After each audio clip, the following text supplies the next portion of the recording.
Welcome, you have reached review time with Imperial, and today's review will be House of the Dragon, Season 1, Episode 5. Let's get into it.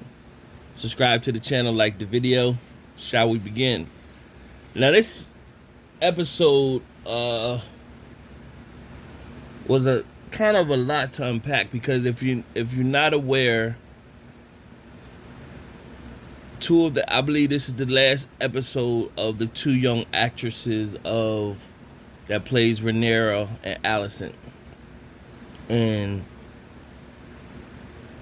once the episode resumes for episode 6, some years will pass. So right now, I believe young Rhaenyra, she's in her 20s. So some time has passed because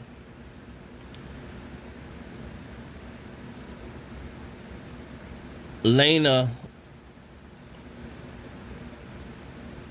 Valerian, she's older in this episode. So some time has passed from when they tried to pass her off to the king.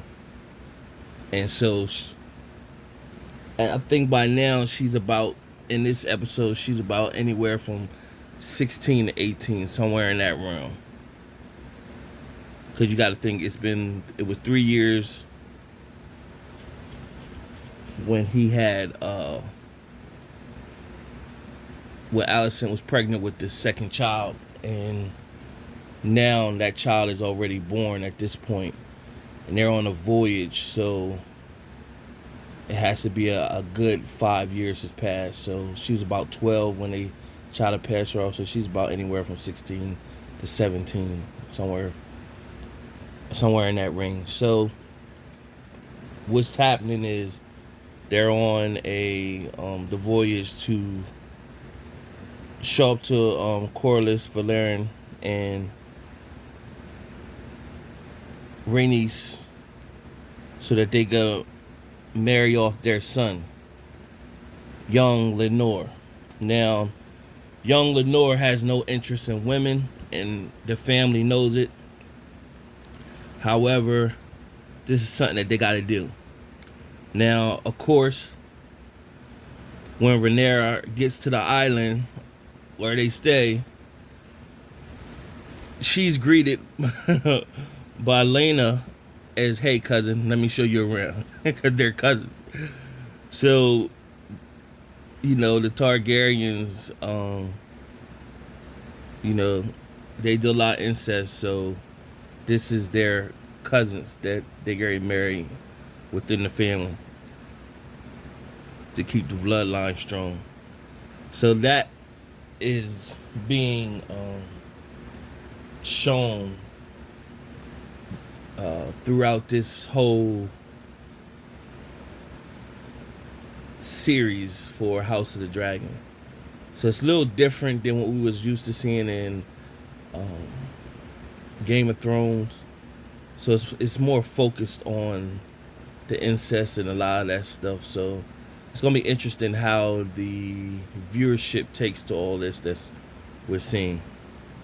So we're gonna see how that pans out. But nevertheless, you got see that the king is getting worse. He was on the ship and he was throwing up, but it's not just seasick. He's getting worse. He has an ailment. Of course, like we know, back in them days, the medical care was not up to par, so they had little things to, get through some things, but whatever he got, it's just eating his body away. So Lord Corlys didn't meet him out front like you would normally greet a king. So Lord Corlys, even though King Viserys is the king, Lord Corlys, they don't really respect him as a king. Like, they respect the position, but not the man, in a sense. And they know he doesn't have it in him to really, like, flaunt his stuff. Like, "Oh, you don't respect me? Well, I'm going to show y'all." They know he don't have it in him like that. So they don't greet him when he first came in. He finally came into the castle. Then they greeted him, and then he proposed that Rhaenyra marries his son Lenore, and Lord Corlys in return said, well, she should take his last name. The King Valerius responded and said, your firstborn kids will take the Valerian name. However, once they have kids, they must take the Targaryen name. The Targaryen will continue to live strong. We will have dragons. He don't know that the minute he dies, that there's going to be a big war on who's supposed to take control, and all the dragons going to be fighting. That's what's going to kill a lot of the dragons at that time. He doesn't know that's going to take place. So he's, in his mind, he believe in, Targaryens will always rule because they basically have the nuclear bomb with the dragons, but he doesn't know all the dragons are going to fight against each other. So also in this episode, they wanted to make a ceremony of the union. So Rhaenyra and Lenore basically walked the beach and pretty much told each other, like, she understand that he has no interest in women. He already has a mate, and she doesn't have no interest to do what she want to do. Basically said, we're going to do what we got to do for the realm, but we can still do our thing on the side. So that was their agreement. So Rhaenyra told his mate of the agreement, and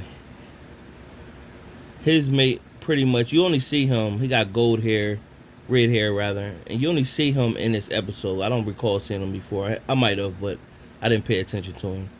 And he said, I wonder who it is. And so when they got back on the ship, Rhaenyra spoke to Sir Cole, and Sir Cole was pretty much telling her, look, we can escape, and just, we love each other, and we could just do away with all this royalty stuff and escape with me. She pretty much told him she can't do that. It's her duty to, stand and be princess to one day become queen. So that hurt his pride, that he would have to be around and witness her mess with a man, but then she'd be his side piece. He'd be her side piece rather.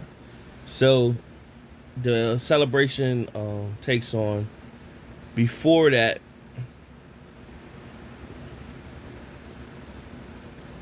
Larys Strong approached Queen Alicent and pretty much told her he's messy, so he's starting stuff, that there was a potion given to Princess Rhaenyra the night that the accusations came from the king, and so he just planted that seed and basically told her she's going to need some allies.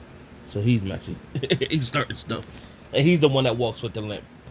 So Alicent reaches out to Sir Cole, and pretty much she insinuates, just throwing it out there, like, but she never told him the full story on what exactly she was asking him. So he assumed she was really talking about, did you see anything with Rhaenyra and her uncle, Prince Daemon?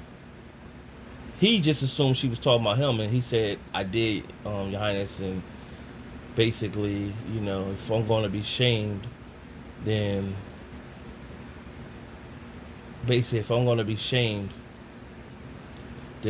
just get me, don't torture me, just kill me or whatever. So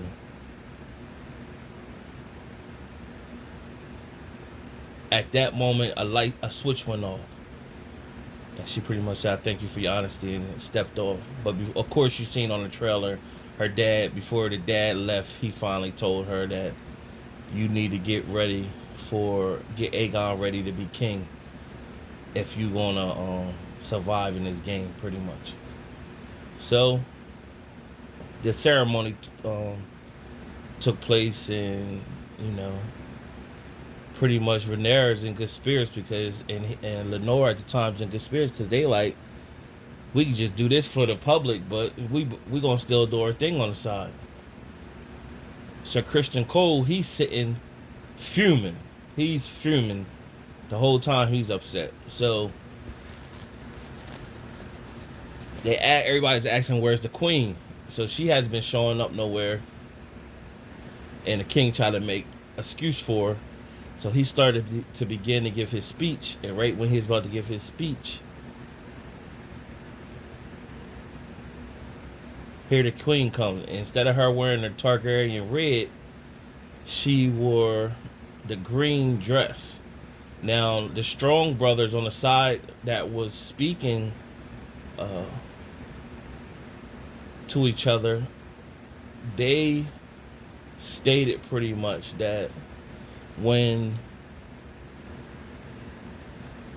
they wear that green, that means it's a balance of going to war.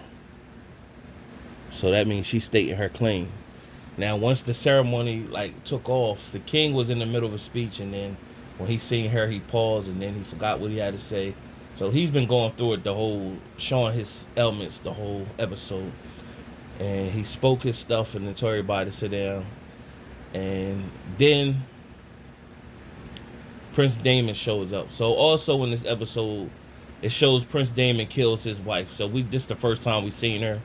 He killed his wife, and she had an inheritance, and he pretty much wants her inheritance or whatever. So, and her peoples automatically don't believe the story that a hunter mistaken her and or whatever. They believe he had something to do with it because he just popped up and he wasn't even around her or whatever. So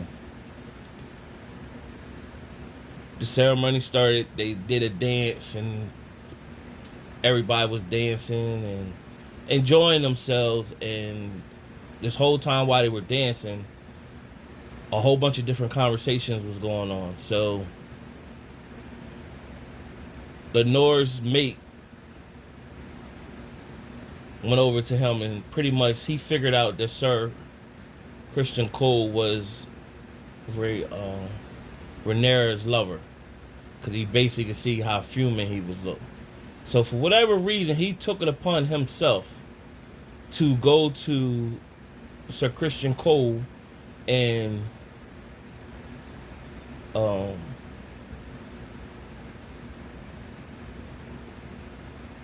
approach him and pretty much tell him like, yo, I know your secret, and I got a secret too, and we gotta protect our mates in this situation or whatever. So he didn't have to do that, but it seems he was being messy in the process.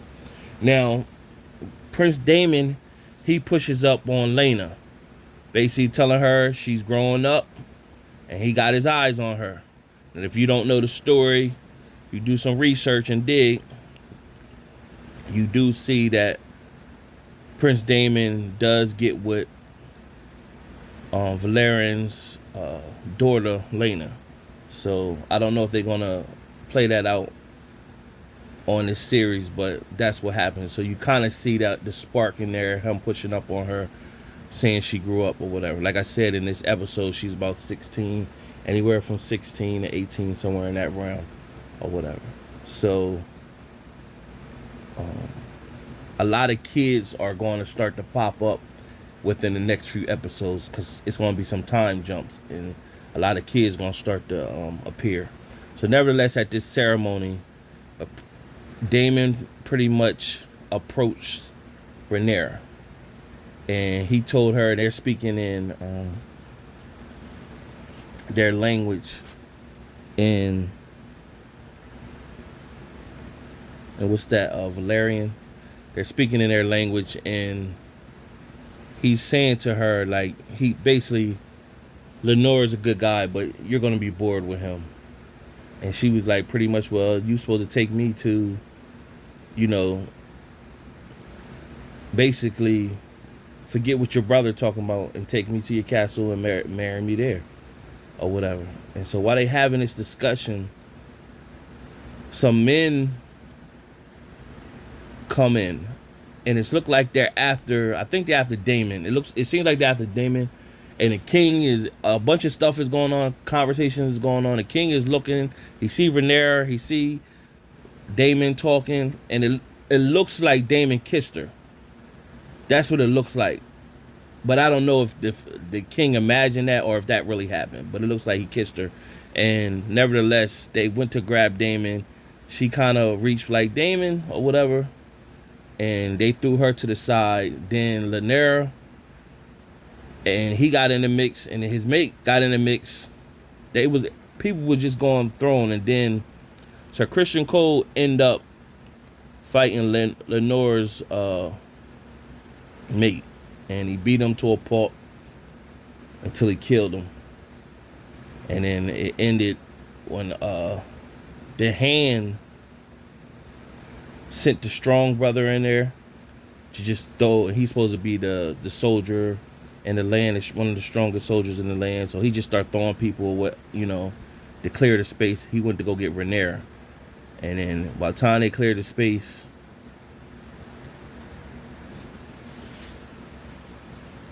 Rhaenyra, he was laid on the ground. His mate was dead. He stood over top of him. He cried.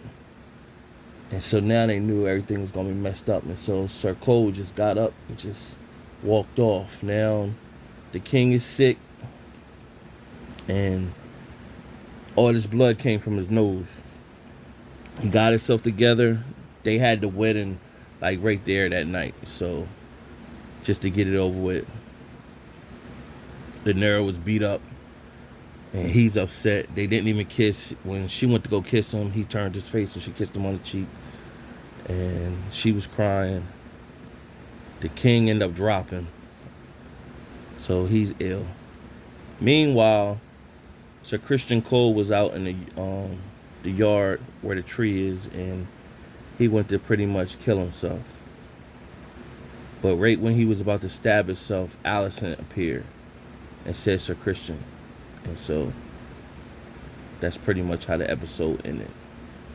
So I don't know if you don't go through with it, or it's going to be a time jump after this.